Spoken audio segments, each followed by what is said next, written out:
Welcome back. It was an awesome, exciting, and chaotic week one. Thank you all for 1,100 subscribers.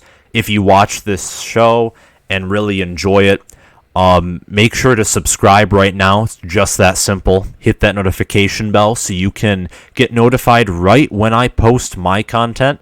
And at the end of this video, comment your thoughts below. Today, I am going to be discussing my biggest winners and losers of week one, along with briefly discussing some key takeaways. So let's get right down to business into the world of college football and talk takeaways.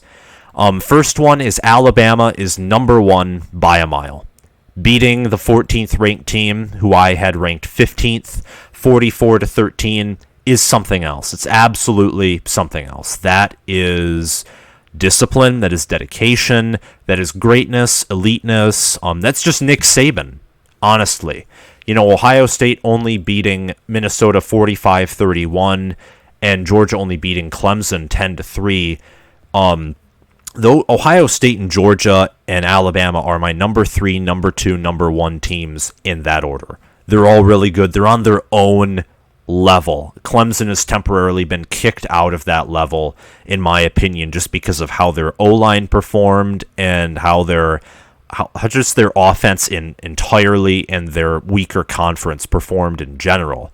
But Alabama's on its own level ahead of Georgia and Ohio State. I mean, Bryce Young passing for 27 out of 38, 344 yards and 4 touchdowns. That's amazing. And then Alabama still, Brian Robinson Jr., an average of 5 yards a carry, 12 carries, 60 yards, 501 total yards of offense, and holding Miami to 266 and forcing 3 turnovers from Miami. That's just, wow. You forced Derek King, who is a clutch, great quarterback, to throw 2 picks and only a touchdown. Alabama, congratulations. You're like my unanimous number 1 by a mile. Another point, offense is still the name of the game for now, and all I'm going to say about that one is look at Georgia v. Clemson and look at Penn State versus Wisconsin. Why did Georgia win that game, and why did Clemson win that game? I mean, Georgia won, you look at simply by the score, the pick 6 won them the game. And I agree, the pick 6 did a huge amount to win that game. But you know what sealed the deal? What forced Clemson, to go for the fourth down with a little under 5 minutes remaining when they could have possibly pinned Georgia down or done other things. What forced Clemson to rush itself together in a manner that, just what forced some pressure on Clemson was Georgia's offense was pushing far better than Clemson's was for most of the game. Georgia had more turnovers. They made more mistakes on offense, I would actually say. But Georgia's defense kept them in the game.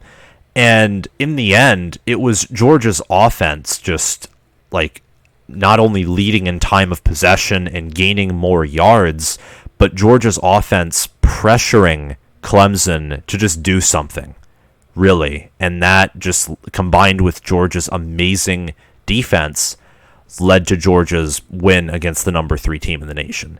That isn't the greatest example because Georgia overall is a better team, but I do believe that because Georgia just had the more balanced offense and therefore in this case better, they could actually run the football. They had over 100 yards in rushing. That kept Clemson trying to figure itself out and kept them panicking in a certain sense. Like going for it on 4th down, Dabo said it was because the nice offensive rhythm was going. It did on one drive before that, I agree, and on the drive where he went for it on 4th, it kind of was. But really, in my mind, I was thinking, he's going for it because he saw that Georgia finally got into the red zone and got a field goal, and he knows that if, here, he punts it away, they could just do that again. He needed to get momentum there and that. I mean, Georgia led with momentum ever since that pick 6 before the half with just over 3 minutes to go. but Georgia won that game, and their offense certainly helped. And Penn State, a little bit of an easier case. Penn State's offense played a far more perfect game than Wisconsin's.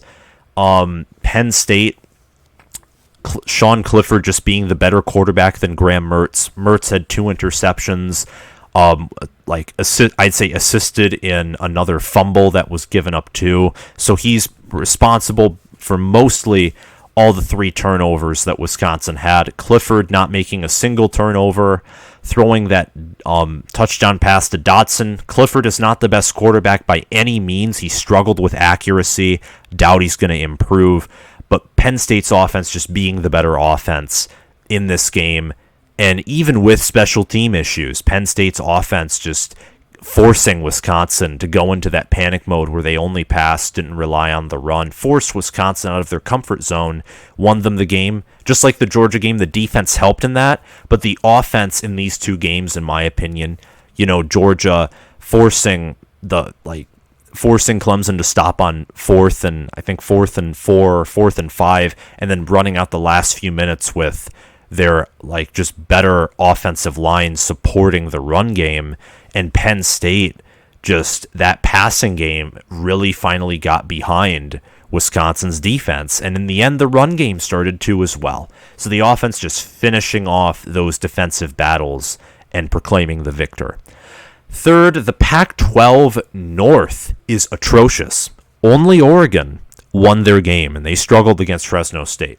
Washington lost to Montana. Washington State lost to Utah State. Oregon State lost to Purdue, who it looks to still be a perennial bottom feeder in the Big Ten. Stanford, got smothered by Kansas State and the Deuce. And California lost to a Group of 5 school. Oregon, just in my opinion, clear cut to win the North at the moment. But seeing how chaotic it was this week, and not going to lie, it'll get more normalized. It won't be this chaotic for this division forever. I don't think. Washington should bounce back. I think after, though, a Michigan loss, and similar with Oregon after Ohio State just bludgeons them. But the Pac-12 North race could be very interesting, and teams that lost this week could end up overtaking Oregon. Much similar to last year when Oregon started off pretty good, and then they just kind of lost it and still found themselves in the championship game race, and in the championship game because Washington had COVID issues. Just looking at the 2, basically what were the front runners of the North in Washington and Oregon, if you're the fan base of either of these teams, rest in peace when Michigan and Ohio State hang likely a combined over 70 points on these 2 teams and hold these teams' offenses to minuscule amounts of yards and scoring. Rest in peace to you, absolutely. Seriously. Your teams need to get it together. The Big Ten is about to make these 2 teams, one of whom is likely to be the North Division champion, and if it's Oregon always finds a way to win the Pac-12 anyway. It'll make them look like a joke. And tying into the Big Ten, and the Big Ten's the most competitive conference there is. And I'm kind of skipping Bryce Young and C.J. Stroud. I'll quickly do that now, actually. They're the most elite QBs on the planet in college football right now. Combined, they scored for 8 touchdowns and over 700 yards. I mean, these 2 quarterbacks, they're my Heisman frontrunners. Stroud, if you take out the bad first half, amazing QB. I was pretty critical of him and other areas surrounding Ohio State. I still have a little concern for their defense. But after seeing every offense, except for Alabama's, struggle in week 1, I'm no longer... if you're an Ohio State fan, you should no longer be concerned about C.J. Stroud. He's going to be great, and he'll, by the end of the year, likely reach the elite level. Don't know about the Justin Fields level, but he's going to drastically improve throughout the season. Look for him to put up big numbers against Oregon this weekend. The Big Ten, going back to that, they're the most competitive conference by far. An example is just Illinois beating Nebraska, then losing to UTSA. It's not saying the Big Ten's the best conference, but they're the most competitive outside of Ohio State. Ohio State almost being upset by Minnesota until, of course, that almost upset turned into an almost bludgeoning in the fourth quarter. But Minnesota was in that game for a while, and that was a game that, like, seriously, that was a good game. Penn State, Wisconsin, very competitive game, only decided in the last few, I wouldn't even say minutes. That last drive Wisconsin was putting together with those passes was that was scaring Penn State fans that I'm in a group chat with and are friends with. That was scaring them to a certain degree. Indiana versus Iowa, bludgeoning, but entertaining nonetheless. Michigan versus Western, again, bludgeoning, similar with Michigan State and Northwestern. The Big Ten is just going to be competitive. Michigan State, and Penn State are getting back to more of their, what we know them as, better football schools rather than dumpster fire like all of them were last year. And Indiana seems to be, I wouldn't say they're a bad team. I wouldn't even say they're looking to be the one-year wonder I didn't think they were. I thought they were going to be consistently good. Maybe Iowa's just that good. There's that possibility. The game was played at Iowa. Indiana looks to be regressing a little bit. Rutgers destroyed Temple. Maryland beat West Virginia. Just an amazing week for Big Ten football. Looks to be a very competitive conference. Those are my takeaways from week 1. And now I'm going to discuss the losers and winners of week 1. And Clemson and the ACC are the obvious losers besides the Pac-12 North. And you could probably tie them for first, but Clemson and the ACC, I mean, the ACC presumed champion lost to in a lack of offensive, just anything. Clemson lacked all offense. They allowed DJ to be sacked 7 times, and 7 is the biblical number of completion. And in that sense, then yes, Georgia completely dominated. Georgia completely dominated, Clemson's offensive line and offensive game plan. It was crazy. A 10-3 bludgeoning. You thought that Georgia was up by 4 touchdowns. No. It was just a pick 6 and a field goal. And Clemson's and Tony Elliott's and the offensive line's ineptitude all combined into one massive circle, preventing Clemson from scoring when Georgia was playing a far too conservative game, in my opinion, at points. The ACC, honestly, UNC losing in a game that was similar to the Georgia-Clemson loss. The game was a lot more dominant than the score indicated. Virginia Tech went on an 8-minute scoring drive and dominated UNC. Absolutely dominated them. I thought that game was going to be close, but I did not expect Virginia Tech to win in that dominating way or to lead in such a dominating fashion at the end of the first half. And the ACC in general, Florida State lost, Miami lost, Duke lost to Charlotte. NC State and Florida State looked like the most complete teams. And I'm honest when I say that. They look like the most complete teams in the ACC. Clemson, you need to get the offense together. Otherwise, your season's going to sound like how I was talking. Exhausted, mentally tired, and just distraught. That's how bad that offense was. And going back to the Pac-12 North was just as bad.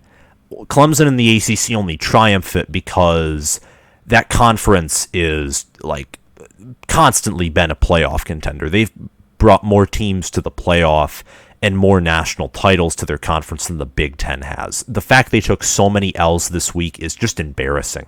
The Pac-12 has been known to be bad for quite some time. And guess what? Ladies and gentlemen, breaking news, they are still gutter trash. They are like a heap of burning gutter trash. I mean, how do you, as a top 20 team, you pulled Washington, you're facing Michigan, and before you even face Michigan, you pull a Michigan in losing to an FCS team. How does it feel? How does it feel? And then you know what the irony is? When Michigan lost to an FCS school, They got blown up by a Pac-12 school the next week in Oregon. And guess what? Irony writes, karma and irony, whatever you want to call it, right itself. Washington loses to an FCS school, and my prediction is they're going to get blown out by a Big Ten school in Michigan this week. And it's going to be the same with Oregon and Ohio State. You know, Oregon, I almost dropped from my top 25 after Fresno State led them. Fresno State struggled to score on UConn for a good deal of the first half. A team that their head coach just quit. Just immediately quit. Randy Edsall resigned after losing to Holy Cross. Like, come on, guys. Pac-12 football is just not where it should be, and Ohio State and Michigan are just going to like humiliate these two teams, in my opinion. Wisconsin and Indiana, that's pretty self-explanatory. They horribly disappointed. Wisconsin, many thought, could potentially recreate their 2017 undefeated season.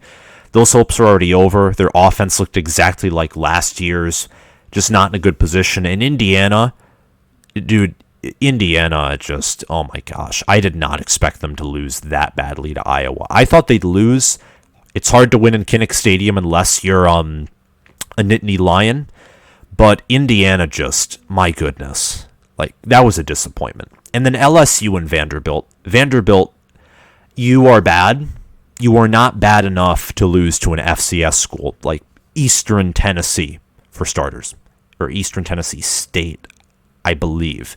And LSU, Ed Orgeron trying to clown on a UCLA fan, your sissy blue shirt or whatever he sounds like. Well, guess what? You, Coach O, the guy who, the man who's going to bring LSU in front of Alabama. No, what was that? You allowed a quarterback who struggled to pass against Hawaii torch you. What is wrong with you? Like, why are you here? Why? Why do you have to embarrass yourselves in a stadium that wasn't even completely full by its own fans? Just why? Why? Like, come on, man. That was just bad. And just enough with the negativity. Let's get on to the winners. Most of the Big Ten.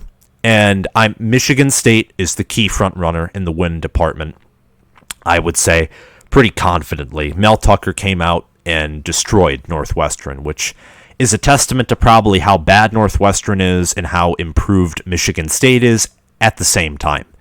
Rutgers, huge win against Temple, forcing 5 turnovers from Temple. Maryland beating West Virginia, and Talia Tagovailoa looks just as scary as Tua. And then, like, just it was a good week for the Big Ten. Michigan putting up its most offensive yards in a game since Maryland in 2016.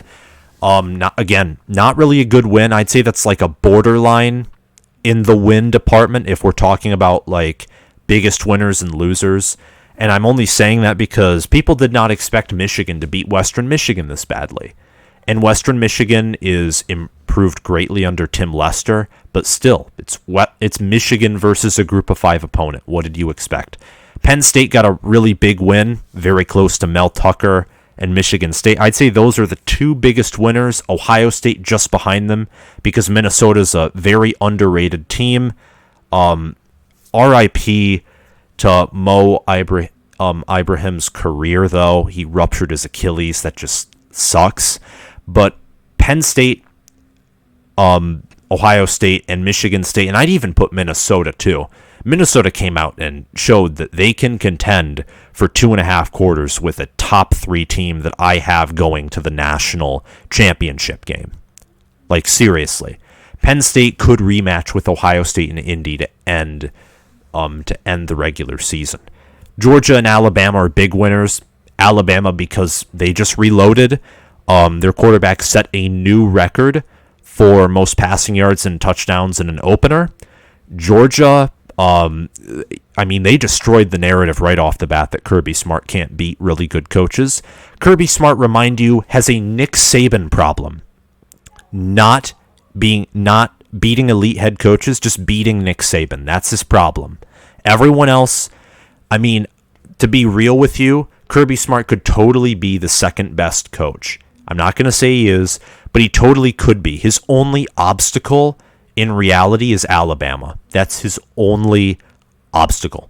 Nothing else. The Pac-12 South was also huge winners. UCLA embarrassing LSU, Utah getting a win, Arizona State getting a win, Colorado getting a win, Arizona losing, but being competitive with BYU is a start, and USC beating a good San Jose State team. The South looks so much better than the North, and this shouldn't be happening. This shouldn't be happening. And here we are. It is. I had to put USC in my top 25. I just couldn't do it. They finally, somewhat impressed me. So good for the Pac-12 South. You, in my opinion, have completely overtaken the North at the very moment. And finally, Mackenzie Milton. Mackenzie Milton, what a comeback story. You almost led Florida State to beat Notre Dame. Notre Dame has other issues, but like I said, it's week one. This likely isn't the case. You looked like the most complete team along with North Carolina State in the ACC. Mike Norvell is pointing you and guiding you, training you in the right direction. That's all I have to say for today. That was my week one analysis takes, my opinion, just all jumbled into one. Tomorrow and just throughout the week, I'm going to be releasing content too. Mainly Big Ten because I'm a Big Ten guy, but I'm also going to be releasing predictions, just brief, for every game of week 2, along with other content. Again, like and subscribe to me if you haven't already, and like this video up, and comment your thoughts below. Who do you think were the biggest winners and losers of week 1? And what do you think is going to be different about week 2 than week 1? Did you agree with my takes? Let me know in the comments below. Thank you all for watching, and I'll see you around.